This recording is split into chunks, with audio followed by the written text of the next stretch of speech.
Bem-vindos ao Mala Diplomática, um podcast do Instituto Diplomático do Ministério dos Negócios Estrangeiros. O meu nome é José de Freitas Ferraz e sou o diretor do Instituto Diplomático.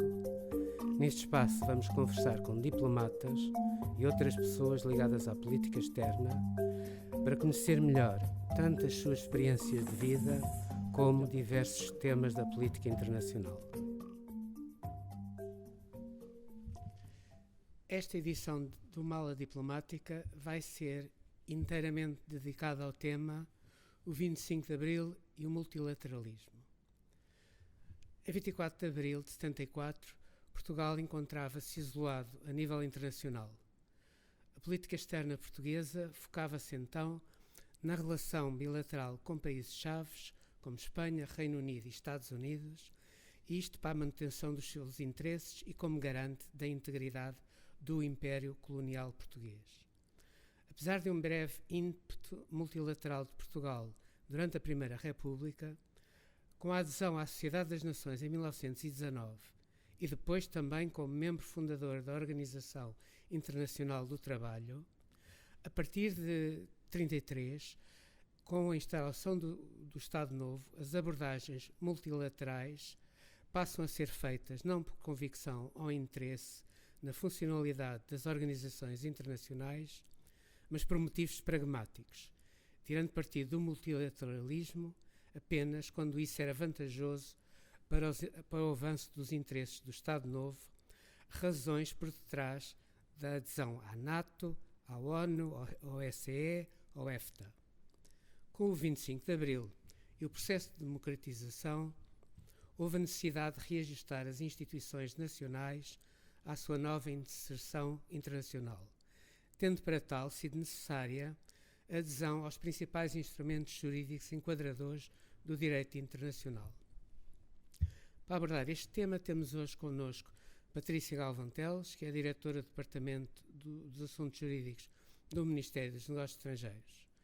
É licenciada em Direito pela Faculdade de Direito da Universidade de Lisboa, é mestre e doutorada em Direito Internacional pelo Instituto de Altos Estudos Internacionais em Genebra. Já foi docente em diversas universidades, tendo sido também, entre 2008 e 2015, consultora jurídica da representação permanente de Portugal na União Europeia. É atualmente membro da Comissão de Direito Internacional das Nações Unidas, onde é co-presidente do Grupo de Estudos sobre a subida do nível do mar e o direito internacional e responsável, em particular, pela temática da proteção das populações afetadas pela subida do nível do mar. Patrícia, seja muito bem-vinda à Mala Diplomática. Muito obrigada, Sr. Embaixador. Obrigada pelo convite para estar na Mala Diplomática. Após o 25 de Abril, Portugal abraçou politicamente o multilateralismo. Mas como via o Estado Novo, a nova ordem internacional saída da Segunda Guerra Mundial, e como é que operava, a nível multilateral, uma ordem que via com tanta desconfiança? Essa questão acho que nos leva precisamente às razões pelas quais Portugal aderiu às Nações Unidas, que talvez não tivesse sido o passo mais óbvio naquela altura, porque certamente se percebia, embora os desenvolvimentos principais acontecessem um bocadinho depois da nossa adesão em 1955, já se antevia certamente que um dos pilares das Nações Unidas seria a promoção da descolonização. Exato. E por isso havia uma resistência interna precisamente, contra a adesão. E também já se tinha visto, com a adoção da Declaração Universal dos Direitos Humanos em 1948, que outro dos pilares das Nações Unidas seria também a promoção dos direitos humanos. E por isso eu acho que é com um certo pragmatismo, no sentido que nós aderimos também à NATO nessa altura e quando se dá a nossa adesão às Nações Unidas, ela é feita naquele equilíbrio geopolítico da altura, Claro. relativamente aos aliados dos Estados Unidos por um lado e aos aliados da União Soviética por outro, porque era preciso equilibrar a organização. E nós tentámos, de resto, tínhamos tentado entrar logo no início. Sim, mas depois acaba por haver um compasso de espera. Mas acho que nós tínhamos uma posição, de certa forma, ambivalente no sentido de que, sim, por razões geopolíticas faria sentido, mas com algum receio daquilo que os princípios da organização poderiam representar para a política externa portuguesa na altura. Muito bem. Depois, com o 25 de Abril, tudo muda. E Portugal faz um reajustamento da sua política internacional. De que forma é que esse processo deu? Esse processo eu acho que se dá por uma total integração naquilo que eram os princípios da Carta, com uma grande adesão ao princípio da descolonização, que entretanto se tinha consolidado, não é? Nós aderimos em 55, mas é em 1960 que é adotada a Declaração sobre a concessão da independência a todos os povos coloniais, que na altura para nós de facto representou uma dificuldade. Aliás, no momento logo a seguir à adesão, tinha-nos sido perguntado se nós tínhamos territórios não autónomos, que era o nome utilizado na Carta, no artigo 73, no capítulo 11 da Carta, territórios não autónomos, o nome utilizado para designar as colónias, e o artigo 73 diz que os Estados têm que fazer relatórios periódicos sobre a situação nos seus territórios não autónomos. E, a propósito disso, recebemos do Secretário-Geral uma carta a perguntar o que é que se passava nos nossos territórios não autónomos e dizem aqueles que escreveram sobre o assunto que nós demorámos um ano a responder em 2 linhas a dizer que não tínhamos territórios não autónomos. E claro que depois em 1960, depois dessa declaração, Resolução 1514, houve também uma resolução, a 1542, especificamente sobre os territórios não autónomos portugueses. E por isso, identificando todas as nossas colónias como territórios a descolonizar. E por isso, uma das primeiras coisas, evidentemente, até provavelmente foi um dos motores do próprio 25 de Abril, da própria Revolução, a insatisfação relativamente à guerra colonial, e por isso é muito perceptível que uma das formas de mudança foi precisamente através da descolonização, que foi feita rapidamente, já tinha começado, enfim, os movimentos de libertação nacional, a guerra colonial, e depois muito rapidamente uma das primeiras coisas que o novo regime depois do 25 de Abril fez foi a descolonização de todas as antigas colónias, com exceção de Timor, por razões diferentes, que depois só se tornou independente mais tarde. Por isso, esse aspecto da descolonização, no alinhamento da nossa política totalmente com os princípios das Nações Unidas, porque nós éramos, na altura, antes, provavelmente junto com a África do Sul, os 2 países mais criticados nas Nações Unidas, a África do Sul, e mais isolados, a África do Sul pelo apartheid e Portugal pela sua política colonial. Por isso houve essa mudança radical. E a outra área em que houve também uma grande mudança, na linha também da Carta, dos princípios da Carta e da proteção dos direitos humanos e da Declaração Universal, apesar de nós não termos participado na negociação da Declaração Universal, porque não éramos membro das Nações Unidas, entretanto também se tinham desenvolvido um conjunto de tratados internacionais para consolidar o regime de proteção de direitos humanos nas Nações Unidas, e logo a seguir ao 25 de Abril, uma das prioridades foi a adesão de Portugal a todos esses tratados em matéria de direitos humanos, desde o Pacto dos Direitos Civis e Políticos, o Pacto dos Direitos Económicos, Sociais e Culturais, a Convenção sobre a Eliminação de todas as formas de discriminação racial, a discriminação contra as mulheres, etc. Nessa linha também, em paralelo, também no multilateralismo, é de notar que nós fizemos esse exercício não só nas Nações Unidas, mas também, por exemplo, pela adesão ao Conselho da Europa à Convenção Europeia dos Direitos Humanos, logo, imediatamente após o 25 de Abril, que foi também um sinal de grande mudança. Mas isso estava... É muito claro também da própria Constituição de 76, sim, não é? Da própria Constituição de 76, que no artigo 7º, nas nossas relações internacionais, identifica a questão da descolonização, dos direitos humanos como princípios da nova ordem regime, em Portugal, sim, do novo regime. E também no artigo 8º o valor do direito internacional, claro, a importância, claro, do direito internacional, e até e o primado do direito internacional. O primado do direito internacional, sim, e até no artigo 16, que diz que a nossa Constituição integra a própria Declaração Universal dos Direitos Humanos, e a nossa Constituição de 76 é das constituições mais avançadas no mundo em matéria de proteção de direitos humanos. Por isso foi claramente tanto na área da descolonização como dos direitos humanos, uma inversão total de posição. Eu acho como forma de alinhamento da posição, mas também de consolidação da transição para a democracia. Democracia em Portugal. Exatamente. E que foi um bocadinho também a filosofia, mais tarde, para a adesão à União Europeia. Sim.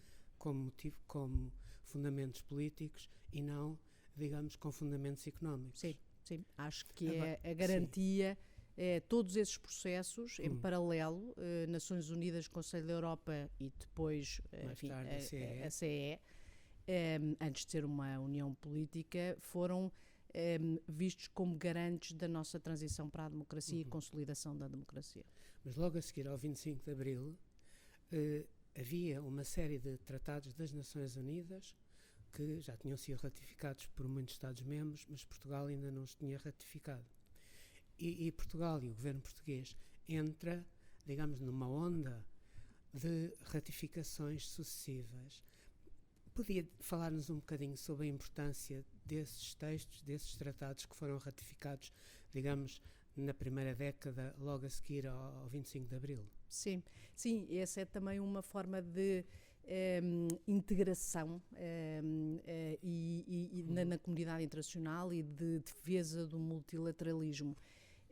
Desde que nós nos tornámos parte das Nações Unidas até ao 25 de Abril, havia claramente também uma resistência, claro, na ratificação desses tratados, não é? Havia muito cuidado para não se assumirem princípios, obrigações que podiam pôr em causa a linha do regime na altura. Sim, à exceção do Tribunal. Sim, isso depois se calhar podemos falar mais daqui a bocadinho, porque eu acho que esse caso também é um caso que tem a ver com a tal posição pragmática que falávamos no início. Mas há algumas exceções, também penso que por razões pragmáticas, que foi o facto de Portugal ainda nos anos 60 ter ratificado a Convenção de Viena sobre as Relações Diplomáticas e a Convenção de Viena sobre as Relações Consulares, porque eram instrumentos práticos, úteis e que nos interessavam. Claro.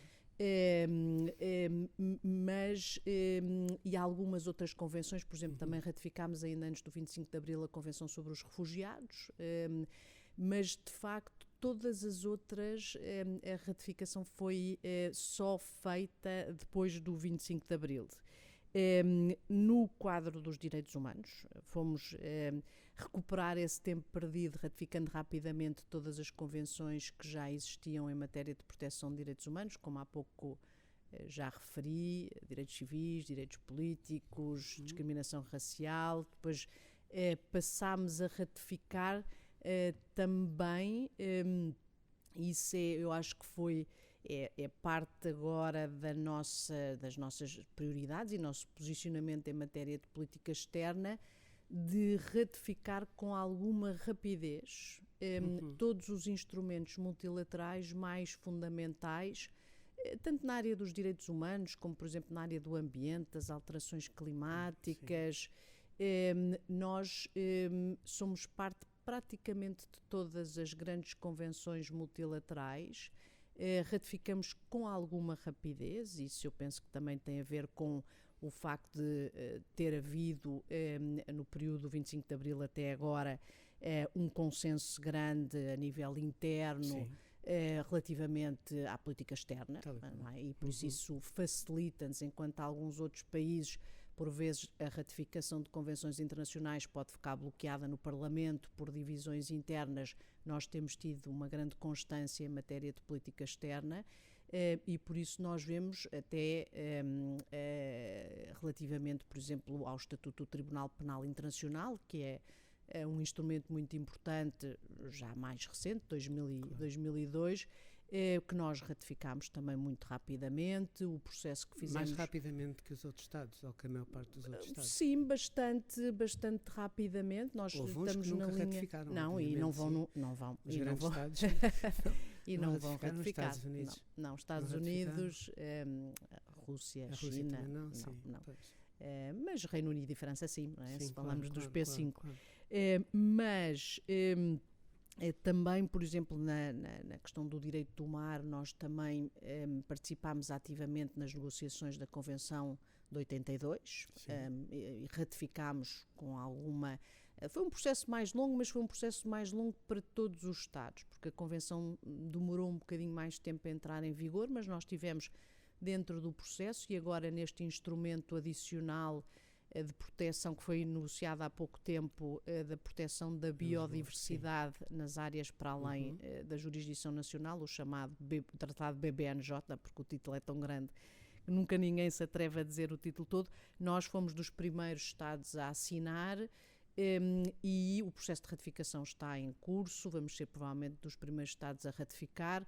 O Acordo de Paris fomos também dos primeiros Estados a assinar e a ratificar, e por isso tem sido agora uma constante na nossa política externa de ter uma grande abertura relativamente à participação nacional nos principais instrumentos multilaterais, como uma forma, eu diria também, de marcar a nossa posição em termos de uma coincidência da agenda das Nações Unidas e do multilateralismo com a nossa agenda multilateral e como forma de integração e de capitalização também no âmbito multilateral. E eu penso que isso tem ganhos, não é? Mas esses ganhos, digamos, sobre isso pode dizer-nos se de facto Portugal, ao aderir a todas essas convenções e pactos internacionais, se nós podemos detectar ao mesmo tempo uma evolução interna, uma evolução económica e social interna. Sim, essa é mais difícil eu ver, sei. não é? É mais difícil porque quando nós pensamos em algumas destas questões, por exemplo, quando Portugal ratifica a Convenção de Viena sobre o direito dos tratados, é uma coisa que não tem um impacto, não é? Não tem um impacto na vida pessoal. Mas, por exemplo, a Convenção de Direito... O impacto é muito para os juristas. É para os juristas e é em termos de relacionamento com os outros países, não é? E ter segurança jurídica nos tratados que ratificamos, mesmo os bilaterais com outros países, isso é importante, embora não tenha um impacto na vida das pessoas. A Convenção do Direito do Mar, aí eu acho que sim, que podemos ver como tendo... O facto de termos, pela via da Convenção do Direito do Mar, uma zona económica exclusiva, que é importante e que nos traz ganhos económicos, isso é importante, mas, por exemplo, em matéria de direitos humanos, eu penso que também o caminho que se fez, que é muito alicerçado nesse facto de nós termos obrigações legais que provêm do direito internacional, relativamente à questão da igualdade de género, por exemplo, da igualdade, da promoção da igualdade entre homens e mulheres. Por exemplo, eu acho que uma das áreas em que talvez seja mais visível, eu lembro-me perfeitamente, quando era nova, uma das questões mais preocupantes em matéria de direitos humanos em Portugal era o trabalho infantil. Exato. Era uma coisa que existia. Sim. Era uma coisa que existia claramente e que sabia que existia. Hoje em dia já não existe e eu acho que foi um caminho que foi feito na base da nossa ratificação de vários tratados em matéria de trabalho infantil na Organização Internacional do Trabalho, a Convenção dos Direitos da Criança, e depois de todo um processo que é feito na base dessas convenções, em que nós temos que ir fazendo relatórios periódicos sobre como é que estamos a cumprir as obrigações das convenções, em que temos que ir adotando melhores práticas, legislação compatível e, por exemplo, hoje em dia o trabalho infantil em Portugal é uma coisa que desapareceu e há 20 anos era uma realidade.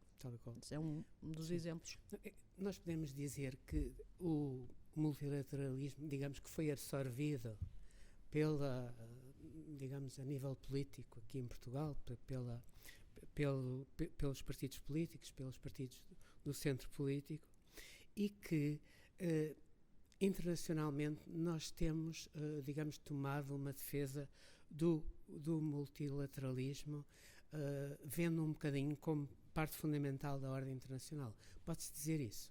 Sim. Que se tornamos uns campeões, digamos, da defesa do multilateralismo. Sim, eu acho que tem sido esse o posicionamento de Portugal, não só politicamente nas Nações Unidas, na União Europeia, no Conselho da Europa, mas este processo de ratificação rápida, aberta, sem reservas, dos grandes tratados multilaterais também nos identifica como Estados defensores da rule of law, não é? Exato, do Estado de Direito, como parceiros confiáveis, não é? Reliable, no sentido de que nós temos uma agenda que é transparente, não é? No sentido de nós participamos nas convenções internacionais, os Estados sabem que se podem relacionar connosco na base de regras previsíveis, claro. E eu acho que também isso nos permite ter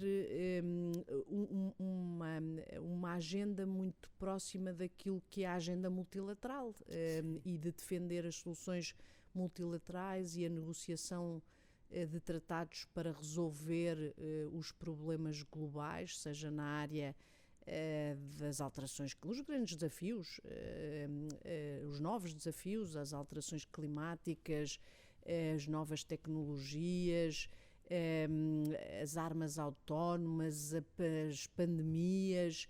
A nossa resposta é sempre uma de dizer, ok, se há um problema global que precisa de uma solução global, vamos fazê-lo, vamos combater esse problema ou resolver esse problema ou cooperar para resolver esse problema num quadro multilateral, e o direito internacional acaba por ser um instrumento que permite isso. Muitas vezes dizemos que o direito internacional é a linguagem comum das relações internacionais, é aquilo que nos permite entendermos-nos até como países que têm políticas externas muito diferentes. Mas justamente neste momento essa ordem internacional está de certa forma a ser posta em causa. Que reflexos a prazo é que isso pode ter para o direito internacional nas relações entre os países? Digamos justamente este posicionamento de grandes potências que põem em causa a ordem internacional saída de 45, saída da Segunda Guerra Mundial. Sim. Como é que vê isto? Sim, nós estamos num momento de grande complexidade, não é? No sentido também de ser um momento de grande mudança, talvez um momento de maior mudança depois de 1945. E que, não tendo uma bola de cristal, é impossível perceber exatamente onde é que nós vamos parar. Mas o que é bastante paradoxal neste momento é que talvez seja dos momentos em que a ordem jurídica internacional está a ser mais atacada. E mais posta à prova. E posta à prova. Sim. Pela situação na Ucrânia ou pela situação em Gaza. São Exato. dois exemplos que estão de facto a pôr à prova os princípios da Carta das Nações Unidas, desde a proibição do uso da força, a integridade territorial, a soberania, à questão da proteção dos direitos humanos, mas ao mesmo tempo as respostas que têm surgido da comunidade internacional não são a de negar as regras, bem pelo contrário, até tem sido no sentido de afirmar: nós temos estas regras e elas estão a ser violadas, e até de uma certa confiança nas instituições internacionais de natureza judicial. Mais do que tínhamos visto em conflitos anteriores, tem-se falado um pouco de uma judicialização dos conflitos, porque, por exemplo, a Ucrânia, a situação da Ucrânia está a ser litigada em vários fóruns internacionais, desde o Tribunal Internacional de Justiça ao Tribunal de Direito do Mar, em arbitragens. Agora há uma queixa também no âmbito da Organização Internacional da Aviação Civil, sim. E por isso há no Tribunal Europeu dos Direitos Humanos, por isso há, no caso da Ucrânia, uma grande judicialização do conflito, que é uma coisa que não tínhamos assistido anteriormente, com algumas exceções, durante o período da Guerra Fria, por exemplo, ou no pós-11 de setembro. E na questão de Gaza, também uma das coisas que aconteceu foi uma estreia, de certa forma, em que aparece um Estado como a África do Sul a intentar uma ação contra Israel no Tribunal Internacional de Justiça, alegando a violação da Convenção do Genocídio. E por isso, neste momento, há ao mesmo tempo uma tentativa, talvez porque outros órgãos não funcionam, talvez porque o Conselho de Segurança não cumpre a sua missão. Os países necessitam de, como se viu também em relação à Ucrânia, para a Assembleia Geral, claro, levar a questão para a Assembleia Geral. Exato. Gaza também tem encontrar sido outros caminhos para poderem afirmar as regras e garantir as regras. E eu acho que se vêem cada vez mais uma tentativa de recurso à Assembleia Geral ou ao Tribunal Internacional de Justiça, na impossibilidade do Conselho de Segurança funcionar. Relativamente, falou agora no Tribunal de Justiça, que Portugal aderiu logo quando aderiu às Nações Unidas, mas nós, e era o antigo regime, nós aderimos com uma particularidade, que foi: nós fomos dos poucos que emitiu logo uma declaração de aceitação da competência mais abrangente do Tribunal Internacional de Justiça, e isto apenas, eu julgo que 1/4 dos membros da ONU fizeram até agora, e dos membros do Conselho de Segurança, apenas o Reino Unido, os outros não o fizeram. De forma sucinta, como é que a relação de Portugal com o Tribunal evoluiu ao longo dos tempos, sendo que nós recorremos diversas vezes ao Tribunal? Sim, essa eu acho que é uma das questões mais interessantes, que nos volta ao início da conversa, do pragmatismo no período do antigo regime, no multilateralismo, porque o facto de Portugal ter aderido às Nações Unidas em 55 e sabendo os riscos que podia correr, deu-nos também ao mesmo tempo uma oportunidade de ter acesso aos órgãos das Nações Unidas. E é extraordinário que uma das coisas que se passou logo a seguir à adesão, que é em meados de dezembro de 1955, foi que Portugal depositou, poucos dias depois, essa tal declaração, para poder intentar uma ação contra a Índia, para garantir...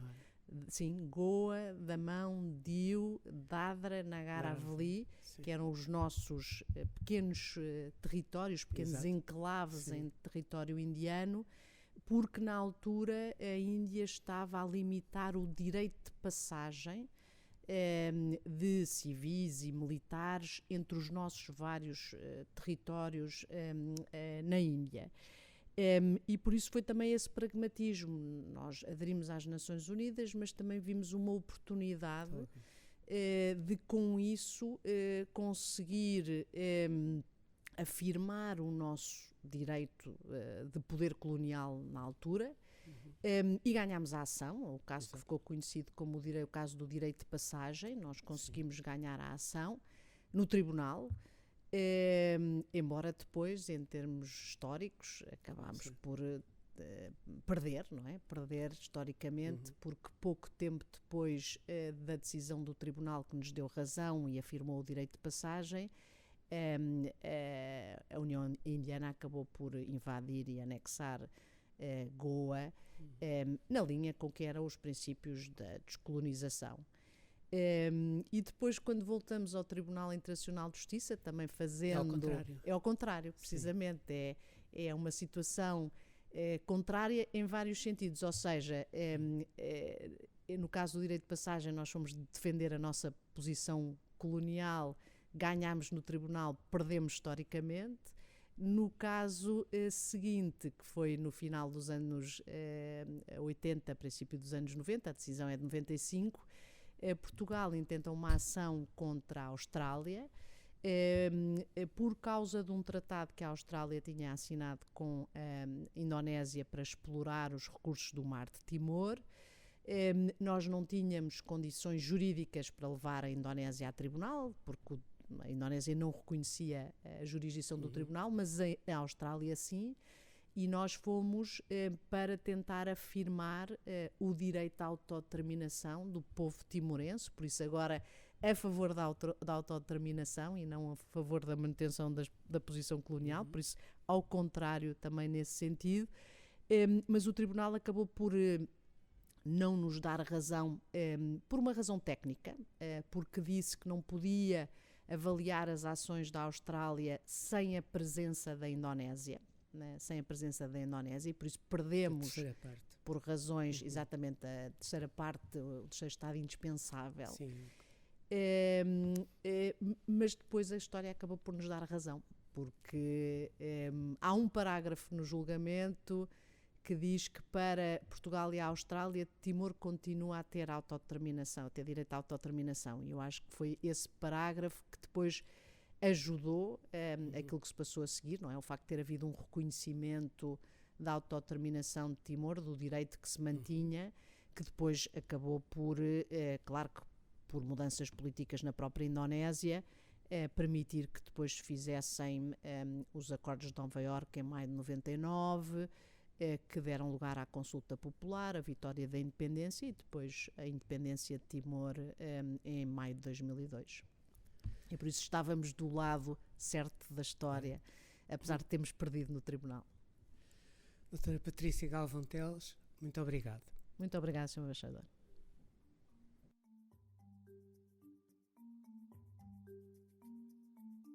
Obrigado por ter ouvido este episódio da Mala Diplomática, um podcast do Instituto Diplomático do Ministério dos Negócios Estrangeiros. Siga-nos no Spotify, no YouTube do Ministério e no portal do Instituto Diplomático.